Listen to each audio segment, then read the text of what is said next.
INTUC സംസ്ഥാന അധ്യക്ഷൻ R Chandrasekharan നമ്മോടൊപ്പം ചേരുകയാണ്. INTUCയുടെ ഭാരവാഹികളായി നിൽക്കുന്നവർക്ക് നേരിട്ടവർ മത്സരരംഗത്തിറങ്ങണം, അങ്ങനെ ഒരു ആവശ്യം മുന്നോട്ട് വയ്ക്കുന്നുണ്ടോ? അല്ല, നമ്മളിപ്പം ഓരോ സംഘടനകൾ പാർട്ടിയുമായി ബന്ധപ്പെട്ട് നിൽക്കുന്ന മകളാ കോൺഗ്രസ് സീറ്റ് ചോദിക്കുന്നു, KSU സീറ്റ് ചോദിക്കുന്നു, യൂത്ത് കോൺഗ്രസ് സ്വാഭാവികമായിട്ടും നമ്മളങ്ങനെ ഇത്ര സീറ്റ് വേണം, ഇത്ര സീറ്റ് വേണം അങ്ങനെ പറയാറില്ല.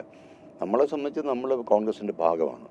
ഇന്ത്യൻ നാഷണൽ കോൺഗ്രസിൻ്റെ ഒരു ഇൻ്റഗ്രൽ പാർട്ട്. സോണിയാഗാന്ധി തന്നെ INTUCയുടെ ദേശീയ പ്ലീനറി സമ്മേളനത്തിൽ കൊച്ചിയിൽ പറഞ്ഞത് INTUC is an integral part of Indian national Congress. അപ്പോൾ സ്വാഭാവികമായിട്ടും അത് വോട്ട് കിട്ടാനുള്ള വോട്ട് ഷെയർ പൊളിറ്റിക്സിനകത്ത് INTUC ഒരു നിർണായക ഘടകം തന്നെയാണ്. അത് അങ്ങനെ പരിഗണിക്കണം. INTUCയിലെ അംഗങ്ങളെ അവഗണിച്ചുകൊണ്ടുള്ള ഒരു സ്ഥാനാർത്ഥി നിർണയ ചർച്ചകളിലേക്ക് പോകരുത് എന്ന രീതിയിലൊരു മുന്നറിയിപ്പ് കൊടുത്തിട്ടുണ്ട്. അല്ലാതെ നമ്മൾ സ്വാഭാവികമായിട്ടും എല്ലാ വേദികളിലും എല്ലാ കമ്മിറ്റികളിലും ഞങ്ങളൊക്കെ കമ്മിറ്റികളിലുള്ളതാണല്ലോ. അപ്പോൾ സ്വാഭാവികമായിട്ടും നമുക്ക് ആ ഒരു ഒരു രീതിയിലുള്ള ഡിസ്കഷൻ നമ്മളെപ്പോൾ എല്ലാ കാലത്തും നടത്തിയിട്ടുണ്ട്, ഈ പ്രാവശ്യം നടത്തിയിട്ടുണ്ട്. താങ്കൾ ഇത്തവണ മത്സരരംഗത്തുണ്ടാകുമോ? അല്ല, അതൊന്നും നമുക്ക് നിശ്ചയിക്കാൻ പറ്റത്തില്ല. പാർട്ടി ഇത് INTUC അല്ലല്ലോ തെരഞ്ഞെടുപ്പിൽ സ്ഥാനാർത്ഥികളെ തീരുമാനിക്കുന്നത്, പാർട്ടിയാണ് തീരുമാനിക്കുന്നത്. ഇപ്പോൾ CIT അല്ല CPMൻ്റെ സ്ഥാനാർത്ഥിയെ തീരുമാനിക്കുന്നത്, CPM ആണ് തീരുമാനിക്കുന്നത്. അതിൽ പ്രയോറിറ്റീസ് എന്താണെന്നുള്ള പാർട്ടിയാണ് തീരുമാനിക്കുന്നത്. So let the party decide. താല്പര്യം മുന്നോട്ട് വെച്ചിട്ടുണ്ടോ? തീർച്ചയായിട്ടും നമുക്കെല്ലാം അങ്ങനെ പൊളിറ്റിക്സിൽ നമുക്കൊരു ജനപ്രതിനിധി ആകുക എന്നുള്ളത് പഞ്ചായത്ത് മെമ്പറായാലും പാർലമെൻറ്റ് മെമ്പറായാലും നമുക്കൊക്കെ എല്ലാവർക്കും താല്പര്യമുള്ള വിഷയങ്ങളും എല്ലാവരും അതിനുവേണ്ടി പരിശ്രമിക്കുന്നവരുമാണ്. അതിന് തെറ്റൊന്നുമില്ലല്ലോ. INTUC പ്രതിനിധീകരിച്ച് എന്ന രീതിയിൽ ഏതെങ്കിലും ഒരു മണ്ഡലത്തിൽ നിൽക്കേണ്ടതല്ലേ? അല്ല, പാർട്ടി എടുക്കുന്ന നിലപാടിനോടൊപ്പം ഞങ്ങൾ നിൽക്കും.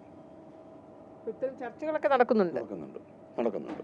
അനുകൂലമായ നിലപാടുണ്ടാകുമെന്ന് പ്രതീക്ഷിക്കുന്നു. തീർച്ചയായിട്ടും പോസിറ്റീവ് ആണല്ലോ എപ്പോഴും ഞങ്ങൾ.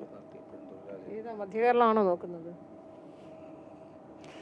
കോൺഗ്രസ് പാർട്ടി ഏത് തീരുമാനം എടുത്താലും പൂർണ്ണമായിട്ടത് ഉൾക്കൊള്ളും. കാരണം എന്താ, ഈ രാജ്യത്തിൻ്റെ പൊതുസ്ഥിതിയിൽ ഇന്ത്യൻ നാഷണൽ കോൺഗ്രസ് എന്ന് പറയുന്ന പാർട്ടി അല്ലാത്ത ഒരു പാർട്ടിക്കും ജനങ്ങളുമായി ചേർന്ന് പോകാൻ കഴിയില്ല.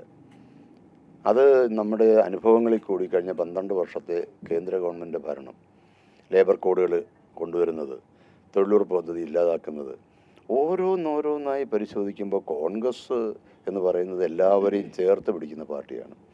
ഓരോ മേഖലയിൽ തൊഴിലെടുക്കുന്നവർക്കും മാധ്യമങ്ങളടക്കം തൊഴിലെടുക്കുന്നവർക്ക് സാമൂഹ്യ സുരക്ഷയും ശമ്പളവും അവർക്കുള്ള എഗ്രിമെൻറ്റുകളും കാലാകാലങ്ങളിൽ അതിൻ്റെ റിവിഷനുകളും എല്ലാം നടത്തിയത് കോൺഗ്രസ്സാണ്. ഈ ഗവൺമെൻറ് വന്നതിന് ശേഷം ഒന്നും നടക്കുന്നില്ല.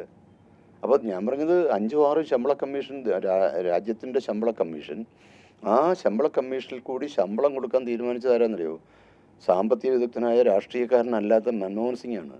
ആ ശമ്പള ഘടനയാണ് ഇന്ത്യയിലെ തൊഴിലാളികളെ ഏറ്റവും വലിയ ആശ്വാസം പകർന്നു കൊടുത്തത്. Percentage increment, open end scale, ഇതെല്ലാം എത്രയോ കാലങ്ങളായി ചോദിച്ചുകൊണ്ടിരുന്നതാണ്. അതെല്ലാം ഇല്ലാതാക്കുന്ന പ്രവണതയാണ് BJP സർക്കാർ വന്നത്. അപ്പോൾ ഇത്തവണ ഈ നയങ്ങളൊക്കെ കൃത്യമായി പ്രാവർത്തികമാക്കുകയും അത് അഡ്രസ്സ് ചെയ്യപ്പെടുകയും ചെയ്യണമെങ്കിൽ INTUC പ്രതിനിധീകരിക്കുന്ന ഒരു വ്യക്തി നിയമസഭയിൽ ഉണ്ടാകണ്ടേ? അല്ല, നിയമസഭയിലും പാർലമെൻറ്റിലും ഒക്കെ ഒരു കാലഘട്ടം മുഴുവനും INTUCക്കാരായിരുന്നു കൂടുതൽ. പിൽക്കാലങ്ങളിൽ പിന്നീട് വന്ന ചില മാറ്റങ്ങളുടെ അടിസ്ഥാനത്തിലാണ് ഇത് കുറവ് വന്നിട്ടുള്ളത്.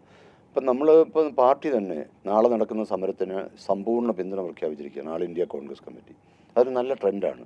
അപ്പോൾ സ്വാഭാവികമായിട്ടും തൊഴിലാളി വർഗത്തിൻ്റെ ആവശ്യങ്ങളോടൊപ്പം ഇന്ത്യൻ നാഷണൽ കോൺഗ്രസ് കമ്മിറ്റ്മെൻറ്റോടുകൂടി നിൽക്കുന്നതിൻ്റെ സൂചനകളാണ്. അതുപോലെ ബാക്കിയെല്ലാം നടക്കും. ഇത്തവണ നിയമസഭാ തെരഞ്ഞെടുപ്പിൽ സജീവമായ സാന്നിധ്യം ഉണ്ടാകുമെന്ന് തന്നെയാണ് INTUC നേതൃത്വം അറിയിച്ചിരിക്കുന്നത്. സതീഷിനൊപ്പം അൻഫിനിറ്റി സുസ, അമൃത ന്യൂസ്.